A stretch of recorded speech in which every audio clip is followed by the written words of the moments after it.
Hi, my name is Patrick Bonan, owner of Great American Cookies and Marble Slab Creamery in New Iberia. Were you aware of the COVID-19 outbreak before it arrived in the U.S.?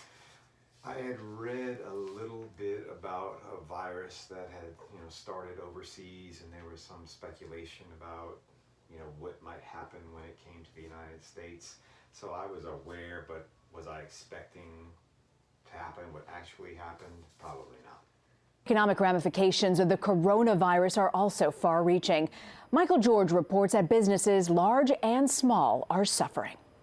As quickly as coronavirus is spreading, so is fear, especially over travel. It's crazy, yeah, the whole situation. The airline industry is projected to lose $113 billion, according to some experts. The spreading outbreak is also costing investors trillions. On Wall Street, it was another wild week. All three major averages eked out small gains, but still down 10% from recent peaks. The White House's economic director, Larry Kudlow, is hoping to calm fears. I will still argue to you that this is contained. The sense right now among investors is that we just don't know the extent of this virus, and that's why we've seen so much volatility in the market. Some of the biggest names in finance, including Citigroup, JP Morgan Chase, and Morgan Stanley, are telling traders they may have to avoid Wall Street and work from suburban offices as a precaution. Then there's the hit to Main Street. Businesses are hurting. 21% report a moderate to severe impact. More than half say they're making changes, like increasing prices and reducing business costs to protect themselves. Even the NBA is considering playing games in front of empty stands, a possibility not everyone is on board with. I ain't playing. If I ain't got the fans in the crowd, that's what I play for. And today we learned the NCAA is also considering holding March Madness games without any fans in attendance, but for now they're saying that would only be in a worst-case scenario. Rena? When we shut down the store in March, what was your initial thoughts? That was a tough time. Initially, my wife Karen and I, we didn't know what to think. We were focusing on trying to keep the employees and staff safe first and foremost. We really didn't know at that point, 9 months ago, who was more susceptible and who might be, impacted by it. My dad is 92, so we have lots of people coming in the store. So, we made the decision to close kind of out of fear and out of safety for the staff and the community. So that's kind of, we just decided to err on the side of caution.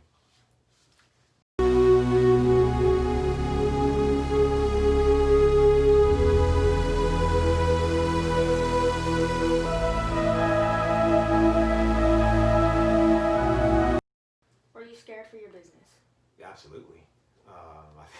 I think everyone, no matter what business they're in, probably had some, and still has some fear about what the future holds and how fast the economy and the country are going to recover to pre-pandemic levels. I'm still, very concerned, moving forward.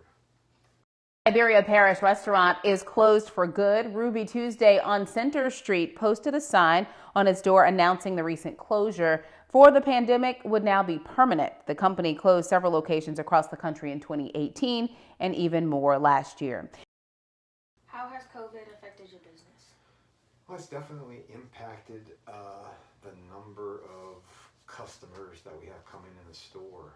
I think, that's the same for just about everything here and in the state and in the nation and probably everywhere in the world.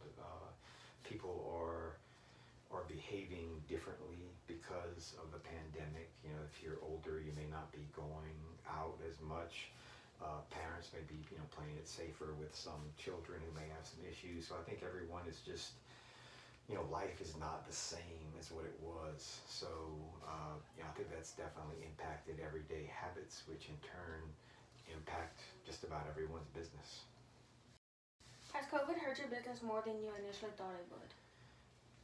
That's a tough one. I don't know if I initially had any real, thoughts. We were concerned about closing. I mean, when we close our business, when we close the doors, we still have to pay rent. We still have to pay the electricity. We still have to pay the water. We have expenses just like every other business. You know, you have fixed expenses. So when we don't have any revenue coming in, which is what customers provide, and we still have the expenses, that's what puts businesses in a bind. That's why so many restaurants especially were impacted, because of the rules about them being open and closed, and maybe how easily the virus can spread when you're in a restaurant because you're not wearing a mask. We all wear masks, and I think most of our customers wear masks, but you know, back in March and April, they were kind of all still figuring that out. So yeah, it's definitely you know, been an impact, and I think it's gonna kind of continue unfolding as we move forward. I don't know how fast the vaccine is going to happen, and how many people are going to take the vaccine, and how long it's going to take to get to herd immunity. So, I mean, I think we're going to be, personally, I think we're going to be several more months of kind of living like we're living. What has work been like since you have opened up your business back up?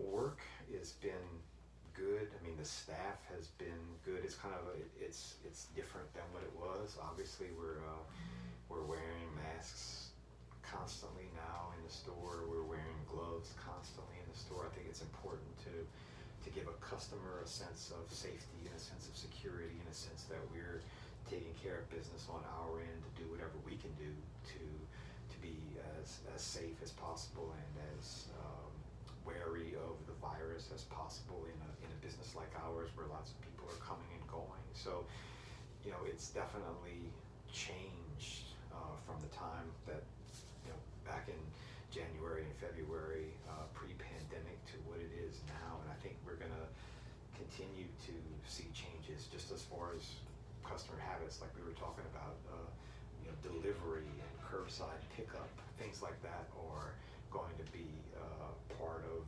restaurant life, I think, moving forward, because people, you know, don't want to get down as much, don't want to sit in and eat as much, and I think that's going to continue.